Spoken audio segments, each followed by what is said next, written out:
Welcome to Revolutionize Your Retirement Radio, bringing you insights and strategies to help you create a magnificent and fulfilling second half of life. Here's your host, certified professional retirement coach and best-selling author, Dr. Dorian Mintzer. I want to welcome everybody to my fourth Tuesday Interview with Experts series. I'm Dori Mintzer, owner of Revolutionize Retirement, and your host for this series. So let me just now kind of move ahead and tell you about Lynda. I first kind of met Lynda, but not in person, through the Pass It On network that many of you know about, that Maura Allen from France and Jan Hively, who lives in the U.S., in Cape Cod, helped develop, and it's a wonderful organization, and they've presented about it at prior calls, and actually Lynda was part of a prior call. And then a couple of years ago, I was traveling in South Africa, and I had the honor and pleasure of meeting Lynda in person at a lovely dinner party. It was just very, very wonderful. And I just want to say, I just know from personal experience, she's a very special person, and let me tell you about her. She, as I mentioned, is from South Africa. She's a social entrepreneur, and she's at the forefront of a social movement to plan the extended work lives of people 50 plus in both quality and duration, benefiting both individual and national development. And she's regarded as a thought leader and advocate for the 50 plus generation. To this end, she's developed a 50-plus skills program and provides a forum for soon-to-be retired or retired individuals to plan their future lives, to upskill, and to engage with like-minded individuals, and to contribute in terms of volunteering programs, mentoring programs, or hands-on involvement in the social sector. Lynda's empathy, passion, socially conscious outlook, and wealth of experience in both education and business provide the perfect foundation for an organization that helps clear the myths of uncertainty around the question commonly asked by retirees, which is, what now? So Lynda, I'm just so delighted that you are here, and maybe we can start with just, tell us what you're going to be sharing with us today. I know for some of you it's the evening, for some of you it's afternoon, for some of you it's morning, some of you it may even be middle of the night. So welcome everybody. So Lynda, let me turn it over to you to tell us what you're going to be sharing with us today. Right, so thank you, Dori. And yes, I also reflected today on that wonderful dinner party at Kim Potter's house. It was just absolutely superb to meet you in person. So good evening to the listeners from all over the world. For me, it's a real privilege to be with you on this call. So tonight I'm going to share, or tonight for me, because it's dark already outside here, I'm going to share a little bit of my own story, why I do the work that I do now, and at the end share with you a little bit about the online course that I run on the specific subject of navigating your career or your life beyond your professional career. So for the past 12 years, I've been studying these trends of longevity and technology and how they are impacting the over 50 generation. And so that has been the work that I've been doing. I've been doing it mainly in a South African context, but obviously in the early years when I started doing this work, there were very few thought leaders in South Africa, and that's why I'm eternally grateful to my international network and specifically to the Pass It On network, because they've helped me enormously to learn from other people around the world. So let's start with the next slide. So Great. On this specific slide, I'm going to be sharing with you, the slide has a picture of a ladder on it and 4 pictures. And basically this ladder, which has dates going up it from 1947 all the way up to 2007, and it's a visual from a book by Professor Lynda and Andrew Scott from the London Business School. The book is called The 100-Year Life, and it is the 100-Year Life book depicts the average age of death in a first world environment, and their work has been enormously beneficial for me in understanding the longevity side alongside the technology side. And in their work, they basically have said that on average, we are living 20 to 30 years longer than our parents and grandparents. So, for example, on the ladder, I'm born in 1957, and the average age of death for someone born in 1957 is somewhere between 87 and 89.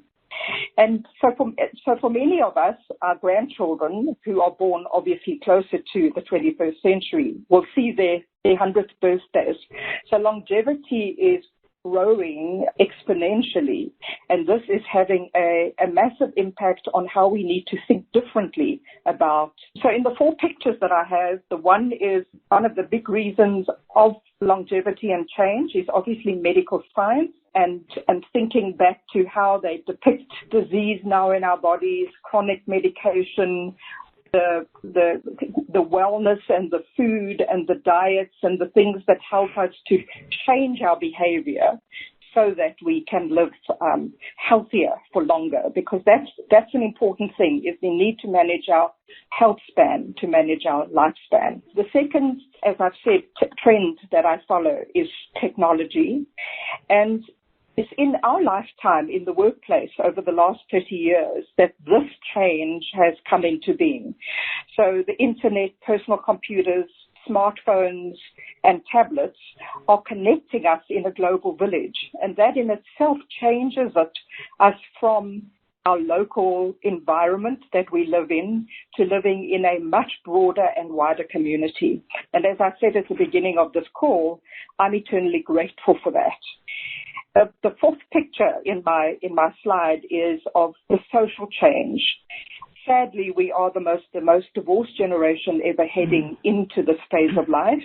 But we've also got blended families from 2 and 3 marriages because we're living longer. We have global families. And so the construct of our social engagement, our global world, medical science and technology are some of the trends that really mean we have to step back and really look at how we're going to navigate this path. There's such important trends. Yeah, there's such important trends that you're talking about, and what I find fascinating too is, as you said, it's so global. As I think we have more people internationally on this call than other times, since you're also from, you're international. And I mean, the trends are just mind-boggling. So, as you move on to the next slide, I was just wondering, are these changes just being experienced, in your opinion, by the older generation, or does it seem that, younger people are also experiencing these important trends you're talking about? So the 100-Year Life book definitely defines how longevity is impacting the different generations slightly differently because of our age. So someone who's in their 20s or 30s will be different from someone who's in their 50s. But yes, collectively, the change that is happening around longevity is that life used to be mostly linear. So the first 25 years, and I'm talking mainly about the 20th century, the first 25 years is about education and being a child and moving through up to university. Then from your early 20s to 55, 60 or 65, depending on when you retire, it was about family and work. And then you retired, and a few years later you died. So life was quite linear. What technology is doing is that it's bringing a completely different, chaotic, actually, way of life, because if you're living much longer, the sort of security of one job for 35 years that was mostly a mantra in the 20th century is no longer. For many people, they will have a multi-stage life of a number of careers. They may have to take career breaks and reskill and rethink their path as they go along. And the visual that you have alongside these 3 pictures of education, work, and retirement for me is about traveling and retraining and second degrees, getting married later again in life, and maybe never retiring. Or again, in many cases, it is often impacted by our health, because obviously we are aging, but what happens often is people age in their attitudes, and then they deteriorate, whereas they don't need to if they have purpose in their lives. And so a longer life means that we need to rethink our path and start to navigate completely differently. So, yes, we are all impacted by that. You can go to the next slide, Dorian. And one other comment I wanted to make, it's a statistic that I always like to share, and it really speaks to what you're talking about, which is I think the research says by the time we're 65, it's like 30% genetics, which is not small, 30% is a big part, but 70% is attitude, lifestyle choices, taking care of our bodies and our brains, meaningful connections, all the things that that you're talking about. And so it's really important to realize how important it is to control the parts we can. So with that in mind, if we're living longer, what kind of things have you been finding in your life and work that we need to change in sort of how we're living our life and the narrative of our life, basically? So the slide that you have up now, I just want to describe it. For me, what I believe longevity is bringing is an extra season of life, especially for those of us that are over 50. And my slide is a circle divided into 4 quarters. So instead of the linear of just 0 to 25, 25 to 50, retirement and death, I brought the second half of life into two pieces. So I've called it 50 to 75 and 75 plus. But actually I've done that just for design purposes. But actually you can stay in the third quadrant well into your 80s and 90s. And someone like Jan is certainly someone, who is in her late 80s, but still very much in the third quadrant. And so the challenge for us is not to think we're retiring and dying, because we've been gifted with an extra 20 to 30 years, and we need to decide and design how we're going to use that. So for me, it's critical, and obviously to a large extent, shifting into the fourth quadrant happens often because of health, or a lack of purpose and attitude, as we have mentioned. So sadly, many spiral downwards too early because they don't have a reason to get up and they become depressed. And for many, losing their identity. For baby boomers have loved to work, and much of our identity has come from the work we have done in our formal profession. But I believe that our legacy season is in this season of life, that we need to be able to build a pathway. We can't automatically fall into our parents' and grandparents' retirement. And the work I do a lot with Dr. Graham Codrington describes it like this. He says, often we look in the rearview mirror as to how we want to do things, similar to our parents and grandparents. But you have to imagine that with the trends that are changing, that we've turned a 90-degree bend in the road, and that when we look backwards, there is no road, there is just open space. And so we are pioneering. We're the first generation, and a few ahead of us, that are pioneering this space.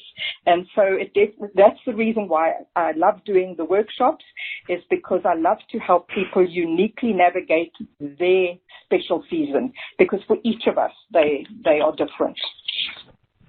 Oh, I love that image of the extra. Well, one sec. I just love that image of the extra season of life and the legacy season and pioneering this space. You have, some beautiful words. Language is so important, and I'm loving the words that you're using. Can you maybe expand on some of your own journey and how this has sort of influenced how you've kind of morphed into this wonderful coaching and facilitation work? Yes, I would love to do that. So in sharing my own story, and hopefully through this process it will help someone else to start looking at their future. So the picture that you have on the screen, which should be 4 overlapping circles, and it's actually a Japanese concept called ikigai, and I'm sure there will be a lot of people on the call that understand and have seen this visual before. But I use these circles a lot in my coaching and workshops to unlock some thoughts and ideas for visioning your own future. So the wording in the 4 circles are, what do I love? What am I great at? What can I get paid for? And what does the world need? So using these 4 circles in this way, let me just explain a little bit about my own story, because that helps to bring context for how I started designing where I am today.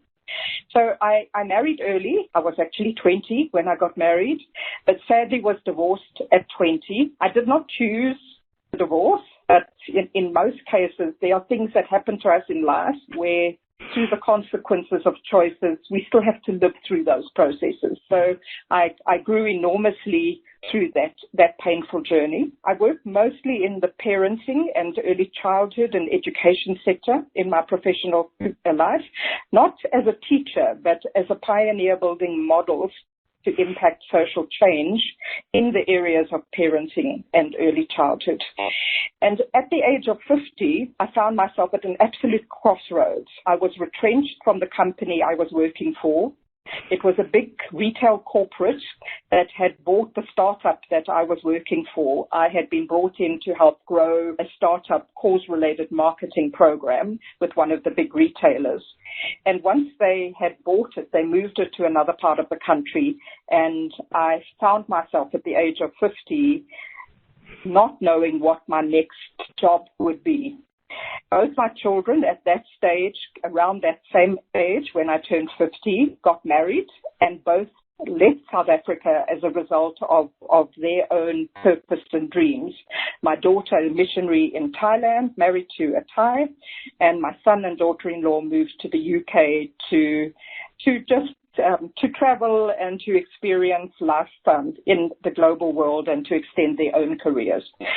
So I felt a huge loss of purpose, both due to my work being taken away from me and as a parent in empty nest, plus the loss of work identity. And I think my divorce at 40, with my children still being at high school, I didn't focus on what I wanted in the future.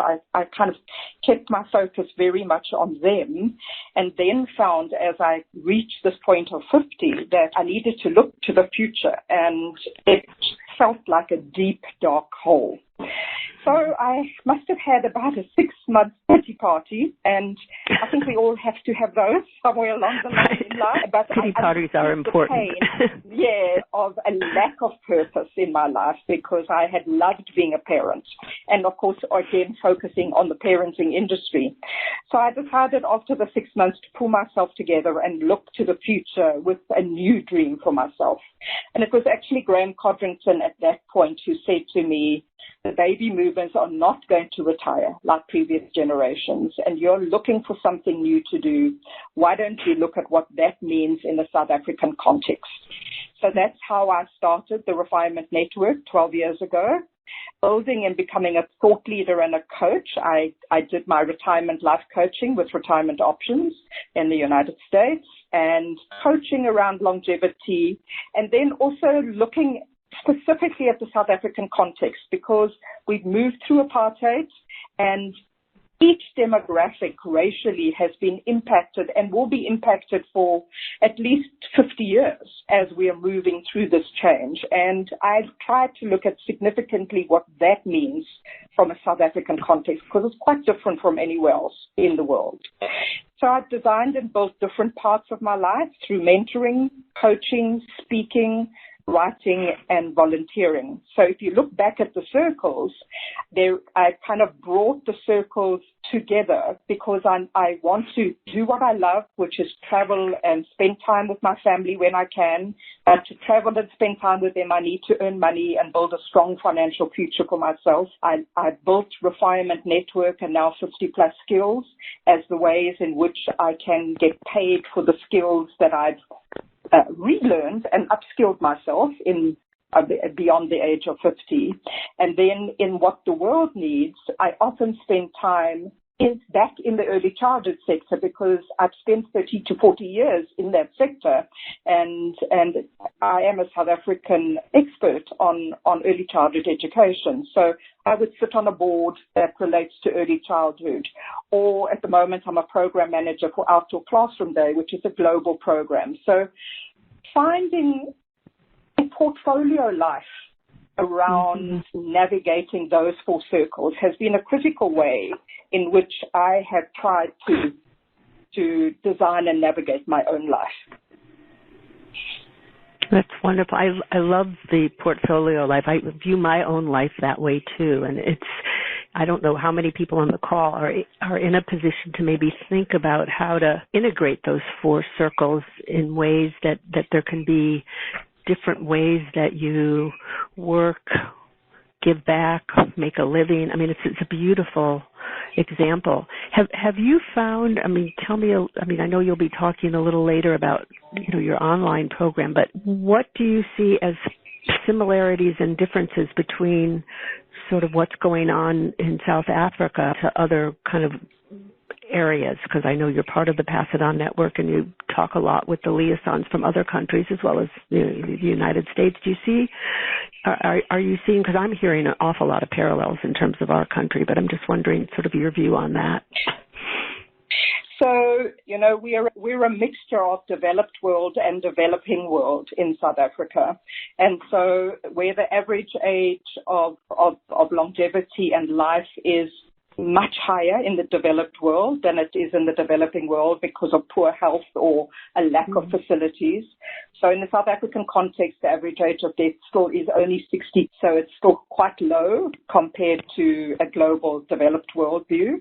And the other big challenge from a South African point of view is to readdress economic positioning and equality in South Africa. There has been legislation called Broad-Based Black Empowerment, which has seen many people exit the workplace before they get to 65 through retrenchments, but it's also, and this is a similarity to elsewhere in the world, is that the technology and the changing world of work is bringing that challenge into the workplace. The major challenge is we have a massive unemployed youth. So we have many, many people, young people, but they need the skills to be able to be effective in an economic positioning.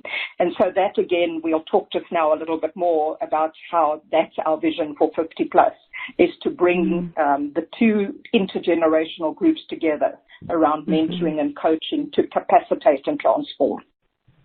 It's such an important area, this intergenerational area. So with that in mind, what are some of the trends that we should be aware of going forward? Okay, these are definitely global. So these trends are impacted by the technology, and the first one I'm going to talk about is lifelong learning, and that's bringing huge opportunities for learning throughout our lives rather than in that first 25 years only. So whether it's a call like this where people are listening on a regular basis and learning by a call like this, it could be buying a course of Udemy, it could be reading a book. So lifelong learning has many aspects, but it could be a new career. It could be one of the many courses that are now offered by MIT or Stanford online. So technology has brought learning into, and we need to be able to learn for the sake of reskilling, but also just out of interest sake. So lifelong learning is a wonderful way of being able to bring change in our lives. Stretching our finances, if we're going to be living longer, many of us, and again, I speak mainly from a South African context, but I know that for many people in other parts of the world, we don't have enough money for a shorter life, never mind for one where we are going to be living longer. And so part of the challenge is how do you allow your investments to grow, bring your own budgeting into alignment for retirement. I call it practicing retirement, but then still earning enough to sustain you on a monthly basis as long as possible without drawing down from your investments until you're much older. And so that's one of the things I teach as well, is how do we do that? How do we keep earning so that our money can keep growing and last us for a longer life? So again, that's different for each person, and that's where the coaching and the courses come in. A third one that I love is that there are opportunities to travel and work. And, you know, the internet allows us to work from anywhere. I work mostly from home. I don't live in the city anymore. It allows you to be able to engage with anyone elsewhere in the world, but it also allows you in the season beyond your children to actually look at what jobs there might be in a trap environment. So teaching English somewhere in the world where that is needed, or another language. And in the picture, I've got a picture of one of the cruise liners. And I love the story. I have a friend who probably a similar pity party to me. She was a nursing sister. Husband was a doctor. At the age of 50, as their 4 children were leaving home, he dropped down dead of a heart attack. And so she was looking at what the rest of her life was going to look like. And she joined one of the Royal Caribbean cruise liners as a nursing sister 12 years ago. And is still doing it 12 years later. Her children join her from different parts of the world. She probably has traveled on boats in every part of the world. And she works on the boats for 6 weeks and comes back to South Africa for 6 weeks.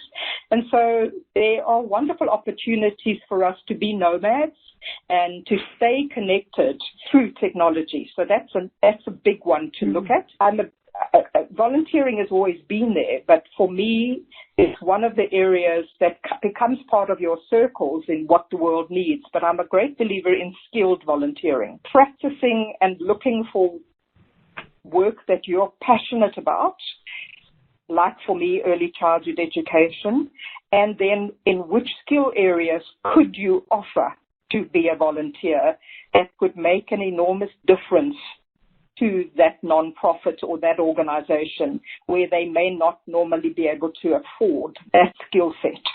And so that's a big one. And I know that, you know, Mark Friedman and the Encore movement, and I think Betsy's on this call. She told me she was going to be on this call. The Encore work is one of the areas that I have followed and love and try and replicate in a South African environment. And then the last one from a trend point of view is that technology opens up the opportunity to work online. They call it the gig economy or virtual earning, and I'll talk a little bit more about that in another slide. Great. Now, these are all really important trends, and for those of you who don't know about Encore.org, I really recommend that you check it out. It was developed by Mark Friedman. There are some wonderful stories of people, and it's just been evolving and growing, and a lot of emphasis on what you mentioned, and I know you're going to be talking more about, too, about the intergenerational opportunities for people. That's really what the world needs, you know. As we get older, there are many of us, and, you know, needing to help younger generations move along. I also want to just encourage people to ask questions so that in a little bit I can integrate them in, and you'll have the opportunity to win one of the online courses that Lynda provides. So send in your questions. I did want to, before we move on to the next slide, comment too, because I strongly believe, and you've been saying it yourself, there's so many parallels, I think, between empty nest and retiring from work. And it's often not given a lot of lip service, but I think it's so important that, you know, in both situations, it's that need to figure out how to somehow develop that connection, engagement, and purpose and meaning. Because if you were either parenting full-time and or working full-time, it is, as you said, just kind of recreating, redesigning your life and potentially changing your narrative, which I think your story is such a beautiful example of.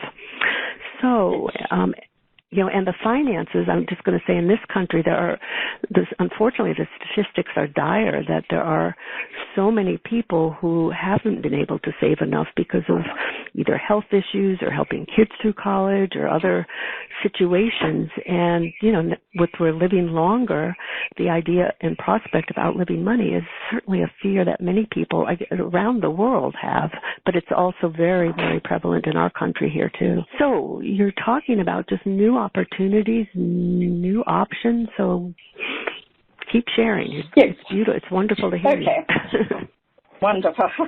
So, yes, in stretching our finances, it really is, again, something that I've walked through personally, and I'm very happy to share about these things because it helps other people to also realize that we all make mistakes along our journey, but instead of beating ourselves up and keeping our heads in the sand, we need to lift our heads and look at ourselves in the mirror and face reality and work with a coach if need be to be able to look up and make some very clear-cut decisions.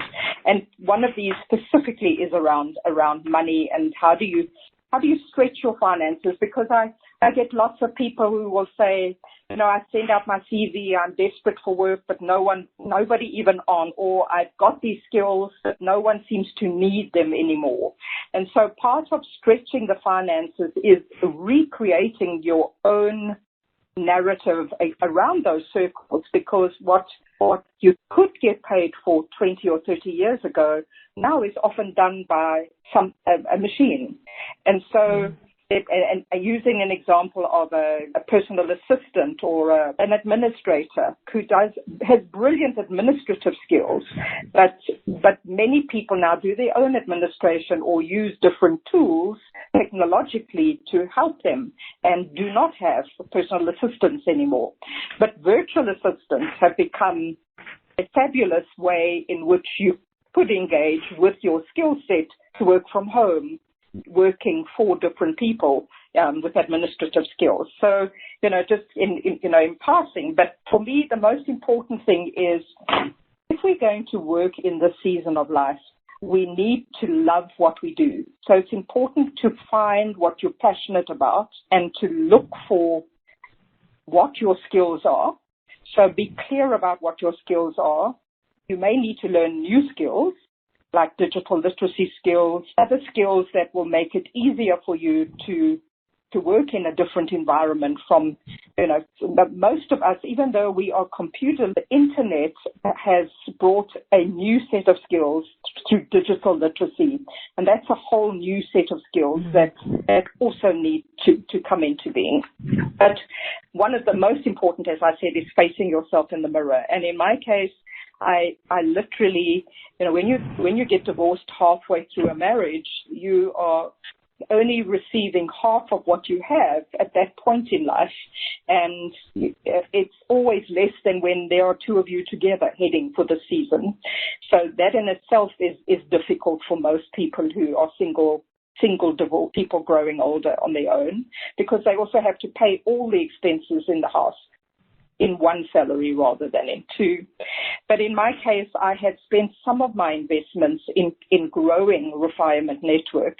And so I do find myself at a point where I certainly can't afford to retire early on. And Kim Potter is my financial advisor, and I sat down with her and we really took a harsh look at what the situation looked like. And once I knew what it looked like and facing my own reality and realized that I'm passionate about what I do, I can keep doing that well into my 70s and leave the money that I have to grow.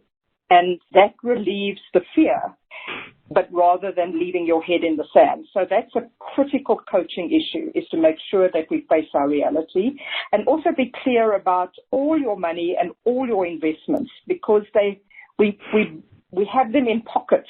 And at this stage of life, you need to look at the big picture so that you're clear about how long your money will last, and then what it is that you need to do to help to stretch it. Be clear about staying in your value base, because at this stage, we're in a stage of life where We need to be clear to our values and the people that are similar to us in values and in our area of passion.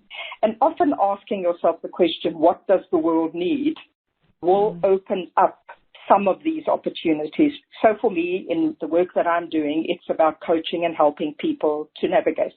And so, this is how I'm personally doing the stretching of the finances. Again, really important points. And I'm a believer that no matter how much or how little money you have, it is so important to talk to a financial person so you get some reality, and preferably a person that has a holistic orientation. Kim Pottinger, who I interviewed a number of years ago, is one of those people, so that you're looking at your money, not just the number, but the kind of lifestyle you want, and, taking into account health issues and taking into account longevity, to really get a realistic picture so you know how much you need to earn, or if you need to earn. Some people find that they don't have to, and the volunteering and not getting paid for it works fine. But as you were saying for yourself, and I would say for many, many people, it is really important to still be bringing in money so that the money you have can grow, so that you have it for health changes and things that happen, as you continue through life. So I just want to stress that. It's really important to find someone that you trust that can help you kind of get your head out of the sand, as you were saying. So what are the other? Go ahead. Yeah. So the next slide I have up is around. So this is the world that we're heading into and navigating. What are some of our work options, or a combination? And I think that what we need to see in this season of life is that we have many options, and each of us uniquely have to make the personal decisions as to what that's going to look like. So full-time retirement, for those who may have enough money, may be absolutely fine. Don't forget that purpose and volunteering should be part of that process, because we all do need a reason to get up. It's absolutely critical that we make sure that we have an identity and a reason and a structure to our day. So that's where volunteering comes in. But the reskilling, learn, and looking at cycles of work and play. It's not about working full time. It's about managing a blended life, and about maybe working mornings only or a few hours a week, but really enjoying and designing what works for you personally. And for each person, this is going to look different. If you want to, there is enough years ahead for you to do something completely new if you want to go back and study. So, there are many options. And then obviously the gig economy or the on-demand economy is also an option that we could look at. And do you think the gig economy is something that the 50-plus generation can get involved in and make some money from? So yes, I think that the gig economy has been around now for a number of years, and where it kind of gets its sort of name, it's now still called the demand economy or in-demand economy or platform economy. It's almost kind of growing in understanding, but absolutely, I believe that there is a perfect storm for the 50-plus generation to find work in their area of expertise using technology and blending it into their lives. I think that it has matured. And just to explain to those on the call, the platform economy or gig economy, if you can just imagine using the Uber scenario, is just a piece of technology that connects users to producers. So on the one side, you have people who, and maybe Uber is a good example, or Airbnb. On the one side, you need people who need a ride or a place to stay. And on the other side, you have people who drive cars to earn, or who rent out their homes, or to people who need a place to stay. And so the platforms, I think the most important thing is to first decide what skills areas you have, and then to upskill yourself to be able to work in this kind of environment. And I'm going to give you a great example of one of these that is maturing. We have a lady in South Africa who is just launching a gig economy site called One Circle HR. She has spent 25 years in the Middle East. Her name is Emma, working as an HR executive in a number of companies. And she and her husband have just moved to South Africa. And she believes that there are people retiring both in South Africa and elsewhere in the world with great HR skills in the slices of the HR offerings.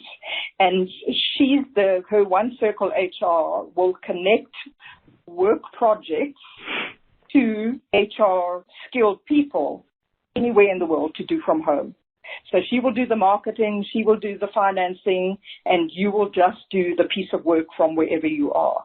And so, I've seen there's marketing industry gig platforms forming and engineering ones. So again, it's first being clear about your own skill sets, learning the new skills, and then engaging. So I have a question here. I'm going to integrate it now because I think it maybe relates to this. And so Mary from Newburgh says, what's the best way for me to transition from a lifelong career path, such as the nursing field, to one I'm passionate about, which is teaching children in the music field? And then she says, possibly a life coach or another avenue. What are your thoughts for Mary? I think that for she needs to go through some of the steps that I've mentioned, or even to go through my course with me, where one of the things that we do is we're using those circles in a visioning board exercise. And then once you're clear, and she seems quite clear of what she's passionate about, it's to then investigate what she would need to do to get into that field, but at the same time, what she would need to do to market her to. So it's learning a new set of skills that she may not have learned in nursing, but she'll need to apply those skills to be able to build her customer base. So on the one end, it would be first deciding. So in my case, when I decided to build Refinement Network, I searched for where I could become an accredited retirement life coach, and that's how I did the course with Retirement Options in the United States, but I did it virtually. So, I don't know the situation for Mary, but, those would be my suggestions. Great, thank you. So let's just move onward, and then I'll integrate some of the other questions that have come or hopefully will still come into. So what about, you mentioned before about digital literacy and technology, and I know I always consider myself technologically challenged, and so I know there's a lot to learn there. And so tell us more about that whole area of technology, social media, digital literacy. So this is a challenge for many of us because computers were the size of houses when we were growing up. And so it's not, it's a learned skill for us, which is very different from our grandchildren who seem to be born holding a smartphone or a remote in their hands because they don't fear it. So sometimes fear is getting in the way, or in many cases it is reading too much of negative media around something and convincing ourselves that we definitely don't want to do this. And it's something, it takes us out of our comfort zone. And so these are some of the reasons why I find people avoiding technology. And the one thing that I've realized is, as some of my friends who didn't use technology a number of years ago, in the early days of Skype, I would say to them, this is how I'm communicating now, and I would love to do that with you. And they would say, no, I'm not doing this. And then their child would move to London. And all of a sudden, because it was something close to them and important, they learned. So we sometimes find that you have to discover what's getting in the way of not wanting to learn, and then find someone to help you. And it's better to find someone your own age And I know there's some fabulous opportunities opening up in the United States with Senior Planet. I'm not sure if Judy is on this call from Colorado, but she's now involved in Senior Planet, where they are teaching our age all of these technology skills, which open up a massive new world. But yes, it has definitely changed our world, and we need to understand these skills to be able to engage. And so whether it's finding a coach or just someone who can come alongside you and help you to move along. And I work very closely with someone in South Africa called Peter Du Toit, who runs Future Work IQ, that he also used to run Social Media IQ. So he was the coach I turned to when I wanted to learn more about social media a number of years ago.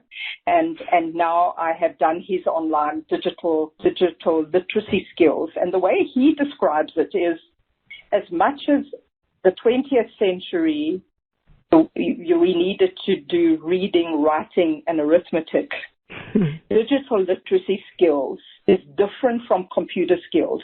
It's learning how to communicate in a technologically driven world, and when to identify fake news, and how to use Google properly to analyze things, and how to use video correctly if you want to market yourself. So you can learn as little or as much, but definitely a coach and understanding the power of social media. So if you're wanting to market a business for yourself, so for instance in Mary's case, and she's in a specific area, she could open up a Facebook page for her business and engage with people in that area with children that would may be interested in her course. So, we have to align why we need the tools, understand how they work, and then go and find some way to help us learn the skills. Whether it's on Facebook, whether it's Twitter. For me, LinkedIn, again, is changed its profile from, in the old days, used to be on LinkedIn because you were looking for a job. Now it's very much a professional network that allows you to connect with thought leaders, to engage in great conversations, and to read brilliant content from people around the world in your area of expertise. Yeah, it's very important. And I must say, in our country, I know people are from around the States and the world, but in terms of lifelong learning, as you were talking about, many of the lifelong learning programs around here offer the technical literacy programs as well as adult education. Most communities have an adult education program, and there often are computer literacy courses, many times actually designated for seniors as well as, various ages. But I think it's those of us over 50 that, who didn't grow up with it that really would benefit from the training. I want you to talk more about your course and all, too. I want to just integrate a few more of the questions that I have now, if that's okay with you. No problem.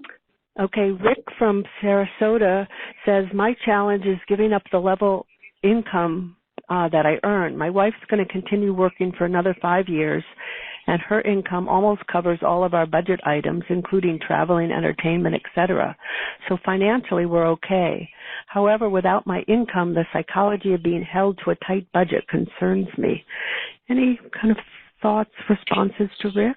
I think that, again, our identity as we're growing in our career has attached a financial value to what we do. And often in this season of life, we can't earn as much. And for many people, that's quite difficult. And also, in many cases, not possible. So for me, it's a case of understanding what you can earn and what is it, the amount that you need, and finding work, maybe having to recreate differently so that you earn it differently from just being employed. I'm not sure exactly what you do, so it's quite difficult to answer it. But it's about recreating what we do. Often will unlock different income streams. And I in a portfolio life, or sometimes people call it a tapas life, is is to have a number of income streams. So I earn some money in writing, some in speaking, some in running my courses. So the pieces of income come from, a number of eggs in my basket. And because they're not as secure anymore. So if one goes, I know I need to find another. But it's easier than finding one big one. Mm-hmm. Great, thanks. And Kathy from Kelowna asks, I'm sorry if I pronounced that wrong, what do you consider the biggest challenge or obstacle that people face in trying to combine their passion and purpose? I think that a lot of people who are passionate and purpose, if they've been an employee and have to recreate themselves as a entrepreneur, is often a very difficult transition. And because we often find if we're in our area of passion that we'll work for free. And that's fine if we don't need the money. But we have to build boundaries into what we'll say yes to and what we'll say no to, and build the skills up to be able to earn if we need to. Great. And another question from Anne from Venice. Wait a minute, I just lost this question. Well, I'll get back to that because somehow I just lost her question. So why don't you give us, if you would, tell us about your course, and then I will, I just found it, and then we'll have you tell about the course. Okay. What's your advice for someone who has spent her life into her 70s in an area which she has not been passionate about and has no idea of anything she's passionate about or has been passionate about earlier? So I have a lot of people who have buried their dreams so deep because they have focused on work for the sake of paying the bills or the children's education. And this is where I really use the visioning board or a dream board with those 4 circles, and basically taking the time out to page through magazines or and look for words and pictures that speak to your heart, but around those 4 questions that I spoke about of what you love, what you can get paid for, what skills you have and what the world needs. And paste the pictures around those 4 circles. And it's a creative exercise that unlocks subconsciously some of the things that possibly you've buried quite deeply. And then from that, work with the coach to ask you some leading questions to help unlock what may be part of navigating your next season. Great. I have more questions here, but let me have you talk about sort of what your online course is about, so people who might have to leave right at the top of the hour so they can learn about the course, and then we'll integrate some of the additional questions. Wonderful. So I've been running these courses face-to-face, and then after I had done the digital literacy course with Peter online, I realized that I could change my marketplace from local in a classroom to global via Zoom. And, for those of you who know the Zoom platform, it's an amazing platform of being able to see one another face-to-face on the screen.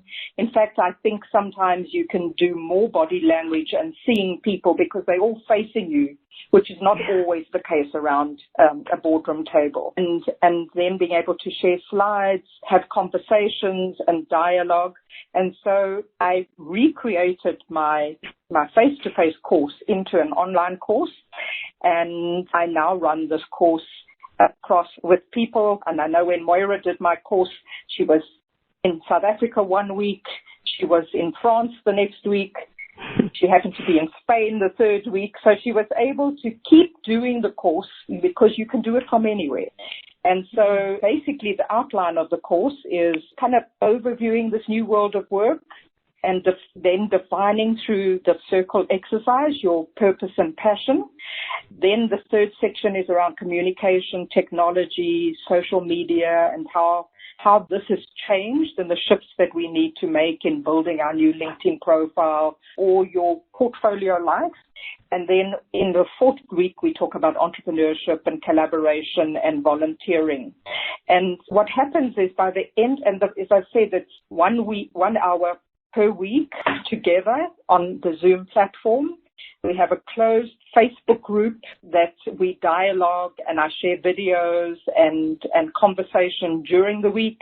And then we do the next piece, and they have to upload their homework into the closed Facebook group.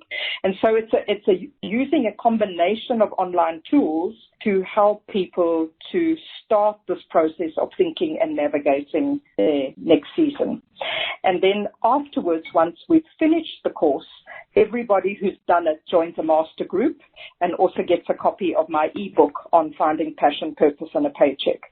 So, that's the overview of the course and how it works. And then, as I've said, it runs for 4 weeks. It's the same time. I normally run it at the time that we are running this call, 7 o'clock at night in South Africa. So 12 o'clock Eastern time or New York time. And as I say, the cost of the course currently is $120, and I work with international people via PayPal. That's terrific for you to be able to share that, and many people on the call may find themselves very interested in availing themselves. So we still have a few more questions that I want to integrate here, and then I need to pick from all the questions who's going to win an opportunity for your course. So let's see, Norman from New York says, it's a comment rather than a question, he says, we're training older adults who live in Manhattan on how to use their smartphones with one-to-one coaching at their homes at Dorot, D-O-R-O-T. Fabulous. So, Fabulous. Right, and I think that almost ties into the next question that Danny from Pretoria asks, which is, how do you bridge the use of technology and needs that you identify to make it sellable or wanted in order to generate income? Thoughts I think, about that? it's about helping someone technically to work through their own lack of skill to get to the point where they can efficiently, because you can't even see the opportunities until you have the skill. So for me, doing the digital literacy course with Peter then helped me to move. But if I think back to my early days when I learned computer skills, I knew how to switch it on, but I didn't practically know. And it's the same with smartphones. I've got myself a coach, and I said, these are the 3 things I want to learn today, and kind of asked her some bigger picture questions to be able to help me understand what I'm looking at. And then she wrote down, and I practiced. And then when I would get stuck, I would write down the next few things, and then I would meet again. Ever needed 3 lessons, and then I was efficient enough to intuitively learn. But I think sometimes we have blockages that in our age group, we just go round and round the mountain, and we just don't move forward. And with a coach, a social media coach, or someone, that can help to be able to do, and I do that regularly in my community, is I will sit with people and say, come and have a cup of coffee with me, and give me the 3 things you want to learn on your phone, and I'll just quickly help you. So I think there's lots of opportunity for people who are efficient to see this as an opportunity to help others. Yep. No, it certainly sounds that way. So let's see. Thomas from Copenhagen says, for me, I completely agree with you about the options, but in a way, it is individual possibilities, and it relies on the individual's ability to act. So he says, so more important maybe, both for the individual and for society, is the potential of many of all of these highly retired, competent people with 25 years ahead and good health to be able to find each other and put their skills, ideas, experiences, and visions in contact with each other to create completely new companies, volunteering areas, etc. Do you have any thoughts on that? Absolutely. That leads completely into my second business, which is 50-plus skills. So that's what we've created in South Africa, is we have created our own community platform where people over 50 list their skills, what they want to do, part-time work, volunteering. We have workshops, we have conferences, we connect through belonging, and we are now collectively using the assets of our community base to look for collective opportunities to collaborate. So we might go into a project. One of the projects that we're looking at the moment is a new mine in South Africa that's looking for 30 mentors that come out of the mining industry. And that's a difficult thing to find. And in the early days before we had this platform, I used to call it looking for a needle in a haystack. But as we're building this community, we are collectively getting stronger together to do more to help bring intergenerational change in South Africa. Mm-hmm. So that's my heart.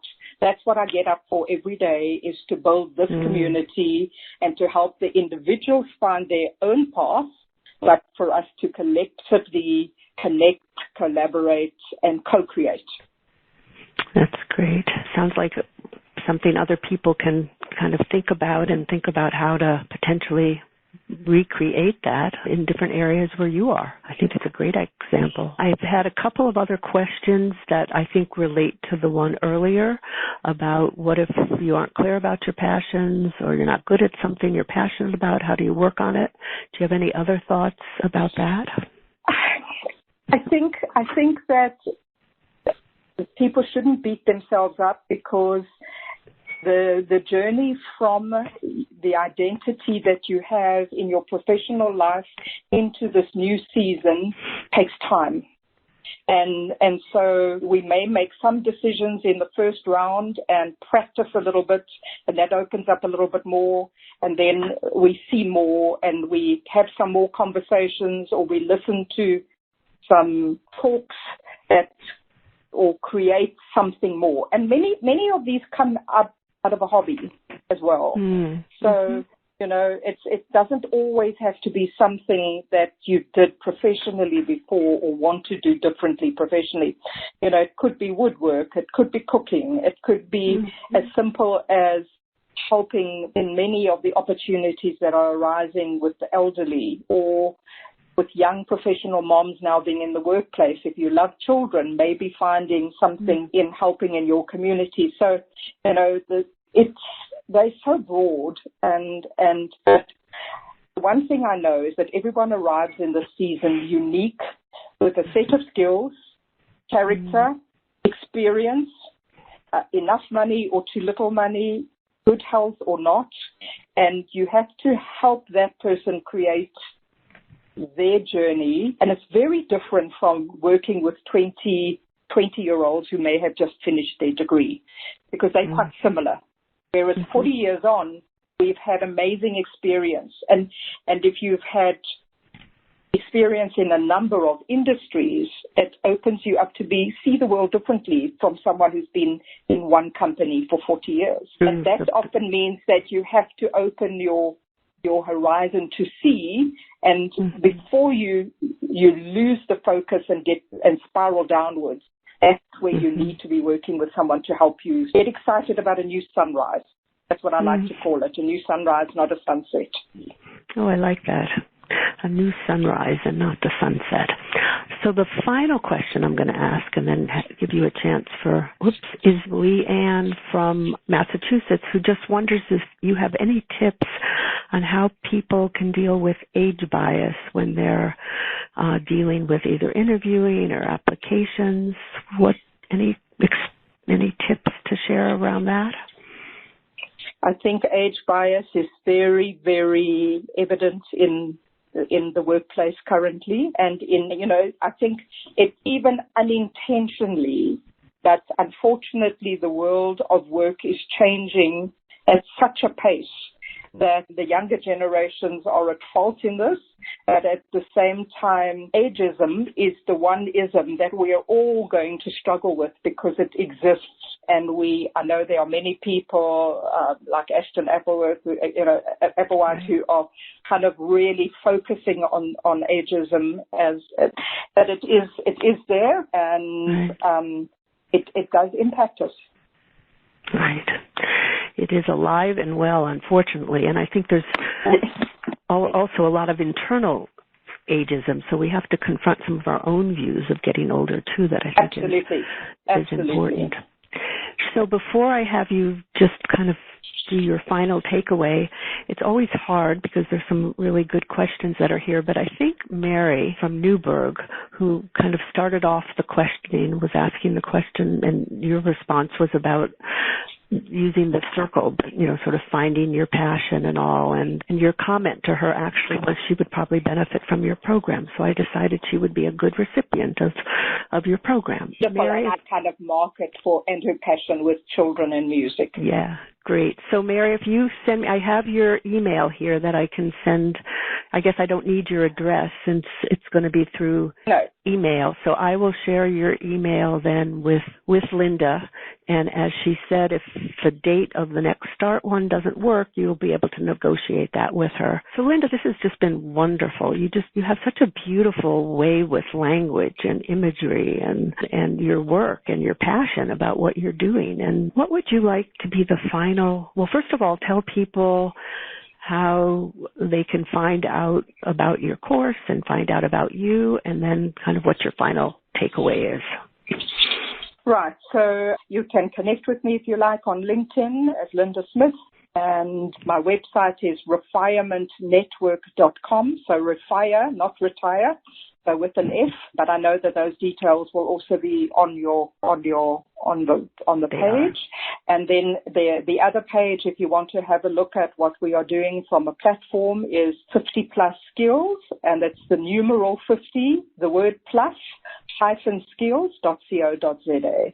And just to finally just say that the course starts on the 6th of January. The outline is also on the course material that you are giving to everybody. They can just click straight onto my website and the course. And basically just I would like to finish by saying that in this legacy season, we hold the paintbrush in our hands to be able to paint our own masterpiece of what our lives are going to look like. And there are so many colors and different shades that we can use to paint our masterpiece. But at the end of the day, we have to take control. And we have to want to move forward. And it's not always easy because it's taking yourself out of a comfort zone. But when I see the shining eyes of people who all of a sudden start to feel energized and full of purpose, it certainly makes life worthwhile to see another person who's discovered what their legacy season needs to look like. And it can be as much as being with your grandchildren, and it doesn't need to be work. So, mine is often in helping people to do that. But I don't want anyone on the call to feel that those other things are not worthwhile. For me, it's the collective blended life that brings a richness that we all should deserve in the season of life. Right. Well, thank you. I love that imagery of the paintbrush and kind of painting our masterpiece. And it really is up to us to, it's tied into controlling the parts we can and knowing that, we've got these wonderful additional years. And so we need to redesign it and change the narrative and change the lenses that we're using so that we really can create something that feels special and important and unique for us. For each of us. Absolutely. So thank you so much for being with us today and staying a little bit longer. And your program does sound wonderful, and I encourage people to check it out. Take care, and everybody be well and safe. And thanks again, Lynda. Bye-bye. You've been listening to Revolutionize Your Retirement Radio with Dr. Dorian Mintzer. To learn more about the resources mentioned on today's show, listen to past episodes, or download our free retirement transition guide, visit revolutionizeyourretirementradio.com.